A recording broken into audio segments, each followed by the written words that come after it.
जानिसार में दिखाया गया कि जहाँ पे गज़नवी जो कि बाहर टूर के लिए क्या होता है मीटिंग अटेंड करने के लिए, तभी उसके फ़ोन पे एक मैसेज आता है और जब वो मैसेज देखता है तो बहुत ज़्यादा हैरान हो जाता है, क्योंकि उस मैसेज में पिक्चर्स होती हैं सरफराज और दुआ की। वो दोनों एक दूसरे को एक रेस्टोरेंट मिल रहे होते हैं। ये देखकर गज़नवी बहुत ज़्यादा हैरान हो जाता है और तभी कशमाला की कॉल आती है, क्योंकि कशमाला ने ही वो तस्वीरें भेजी होती हैं। कशमाला कहती है कि दुआ अपने बहनोई से ज़्यादा नहीं मिल रही, इनके दरमियान चक्कर क्या चल रहा है। गज़नवी कहता है कि तुमने ये पिक्चर्स कहाँ से ली। कशमाला कहती है लेनी पड़ी, क्योंकि सबूत के बगैर तो आप मेरी बात पे यकीन ही ना करते, इसलिए। वो कहती है कि गज़नवी आपने एक जंगली फूल को अपने सर पे बिठा लिया है, वो तो इस लायक भी नहीं है। आप मुझे जैसे इग्नोर करते हैं वैसे अपनी दूसरी बीवी की इन गलतियों को भी वैसे ही इग्नोर करते हैं। नौशीरा को बहुत इस बात पे गुस्सा आता है। कशमाला कहती है कि वो आपके लायक नहीं है, बेहतर है कि आप उसे छोड़ ही दें, और तभी गज़नवी कॉल बंद कर देता है। वहीं भी सीन शिफ्ट होता है जहाँ पे सरफराज घर में बैठा मोबाइल यूज़ कर रहा होता है और वहीं फ़िज़ा आ जाती है। फ़िज़ा जो कि घर के काम कर रही होती है और तभी सरफराज उसे कहता है कि तुमने मुझसे क्या बात छुपाई है, और फ़िज़ा बहुत हैरान हो जाती है। फ़िज़ा कहती है मैंने तो आपसे कोई बात नहीं छुपाई। सरफराज कहता है कि सारी दुनिया को पता है तुम्हारे बारे में कि तुम माँ बनने वाली हो, लेकिन इस बारे में मुझे नहीं पता। फ़िज़ा बहुत हैरान हो जाती है और कहती है कि मैंने तो किसी को मैं नहीं बताया, डॉक्टर के पास भी मैं अम्मी के साथ गई थी। सरफराज कहता है कि अच्छा, तुम तो डॉक्टर को भी चेक करवाई हुई हो और तुम्हें इतना नहीं गवारा हुआ कि तुम मुझे बता दो, तुमने तो पता नहीं क्या क्या बातें मुझसे छुपाई होंगी। फ़िज़ा कहती है कि नहीं, मैंने आपसे कुछ नहीं छुपाया हुआ। सरफराज कहता है हाँ, मैंने देख लिया है, तुम जैसी चालाक औरत तो और कहीं भी नहीं मिलेगी। दूसरी तरफ गज़नवी जो कि सरफराज और दुआ को इकट्ठे देखकर बहुत ज़्यादा परेशान होता है। वहीं फ़िज़ा अपने मायके आती है और दुआ को कहती है कि तुम जल्दी से छुप जाओ। दुआ कहती है क्यों, क्या हुआ। फ़िज़ा कहती है सरफराज आया हुआ है, अगर उसने तुम्हें देख लिया तो बहुत क़यामत आ जाएगी। दुआ कहती है ऐसा कुछ नहीं होगा, तुम इतना क्यों डरती हो उससे।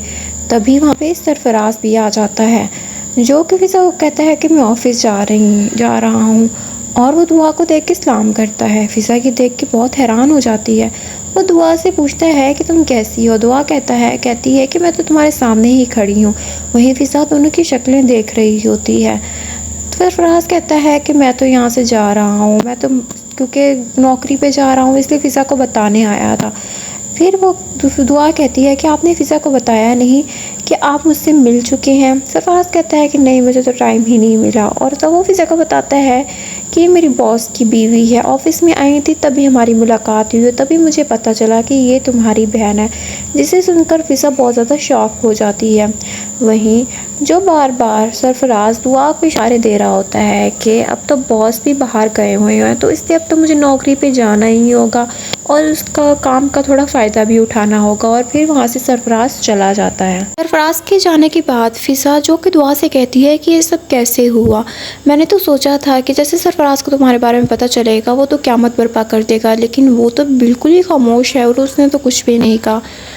तभी दुआ कहती है कि हैसियत का फ़र्क है। उसको पता है कि मैं उसकी बॉस की बीवी हूँ, इस वजह से वो चुप हो गया।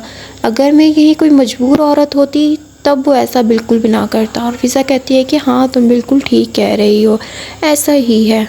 और वहीं गज़नवी जो कि जाफ़र को बुलाता है और उससे कहता है कि सरफराज के बारे में सारी डिटेल निकाल के मुझे बताओ। और जाफ़र हैरान रह जाता है, कहते सरफराज में ऐसी क्या बात है कि आप और बीबी सिंह दोनों उसके बारे में जानना चाहते हैं। नौशीरा बहुत हैरान हो जाता है और वो कहता है कि दुआ ने ऐसा कब कहा। तब जाफ़र बताता है कि मैंने आपको बताया था कि मार्केट में वो सरफराज के बारे में पूछ रही थी, और एक और बात, सरफराज हमारे घर पे भी आया था, लेकिन बीबी सिंह उससे नहीं मिली और मुझसे कहा कि इस बारे में मैं किसी को भी ना बताऊं। जिसे सुन के बहुत ज़्यादा शौक हो जाता है और बहुत ज़्यादा गुस्सा भी गज़नवी को आता है। वो कहता है कि मुझे ये जानना है कि दुआ और सरफराज को तो कभी मिले ही नहीं, और ना घर वालों ने उन दोनों को कभी मिलाया, तो दुआ को कैसे पता चला कि ये फ़िज़ा का शौहर और उसका बहनोई है। मुझे सारी डिटेल जान के आज ही बताओ। और जाफ़र भी वहाँ से चला जाता है। सरफराज जो कि ऑफिस से वापसी फ़िज़ा को लेने आता है, वो सानी को कहता है कि जाओ और फ़िज़ा को कहो कि मेरे लिए चाय बना दे ताकि हम घर जाएं। और उसके बाद वो दुआ से कहता है कि तुम मुझसे इतनी रूठी हुई क्यों हो? क्या तुम्हें याद नहीं है कि हम कैसे कॉल्स पर बात किया करते थे? तुम मेरी कॉल्स का इंतज़ार करती थी। दुआ कहती है कि तुम चुप हो जाओ, अपनी बकवास बंद रखो। सरफराज कहता है कि तुम मुझसे इतना गुस्सा क्यों हो? दुआ कहती है कि हाँ, मैं तुमसे गुस्सा हूँ।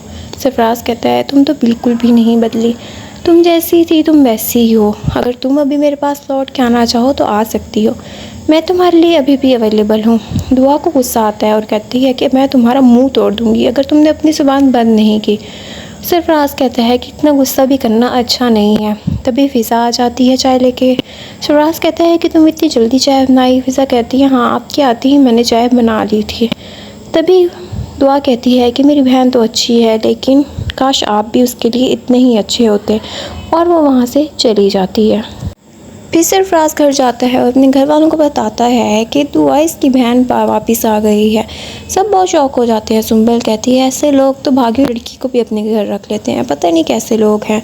तब उसकी माँ कहती है कि फिर तुम उस कैसे बर्दाश्त कर रहे हो? सरफराज कहता है मैं कैसे बर्दाश्त ना करूँ, वो मेरी बॉस की बीवी है, उसने जेल में के भाग कर मेरे बॉस को ही फंसा लिया, और अब तो मैं मजबूर हूँ, वरना वो तो मुझे नौकरी से ही निकलवा देगी। वहीं पे नौशेरवां जो कि जाफ़र का इंतज़ार करता है, जाफ़र आता है। नौशेरवां कहता है कि तुमने बहुत देर लगा दी। जाफ़र कहता है कि मालूमात इकट्ठी करने में टाइम लग गया, और मैं नहीं चाहता था कि मालूमात गलत निकले ताकि आपको किसी परेशानी का बाइस बने, लेकिन सच्चाई बहुत कड़वी है। नौशेरवां कहता है जैसी भी सच्चाई कड़वी हो, मुझे सब कुछ जानना है। तब जाफ़र उसे बताता है कि आपकी सोच बिल्कुल ठीक थी। दुआ और सरफराज एक दूसरे को बहुत पहले से ही जानते हैं, दोनों एक दूसरे से बात करते थे, और शादी वाले दिन ही सरफराज ने दुआ को एक फ़्लैट पे बुलाया और वहीं उसको बेच दिया था। जिसे सुनकर सरफराज की नौशेरवां की आंखों में आंसू आ जाते हैं, और तब जाफ़र कहता है कि मैं आपको ये सब नहीं बताना चाहता था, लेकिन आपने इतना फ़ोर्स किया, मैं आपको ऐसे नहीं देख सकता। नौशेरवां कहता है कि मुझे ये जानना ही था। फिर जाफ़र कहता है कि बीबी जी ने आपको बात पहले क्यों नहीं बताई? नौशेरवां कहता है वो तो दुआ ही बता सकती है कि उसने ये बात मुझे पहले क्यों नहीं बताई। वहीं दुआ जो कि गज़नवी को कॉल करने की कोशिश कर रही होती है, लेकिन गज़नवी तो उसकी कॉल उठाता नहीं है। दुआ बहुत परेशान होती है कि गज़नवी मेरी कॉल क्यों नहीं उठा रहा। वहीं गज़नवी जो कि बैठा होता है, जाफ़र आता है, उससे पूछता है कि कल की फ़्लाइट है हमारी।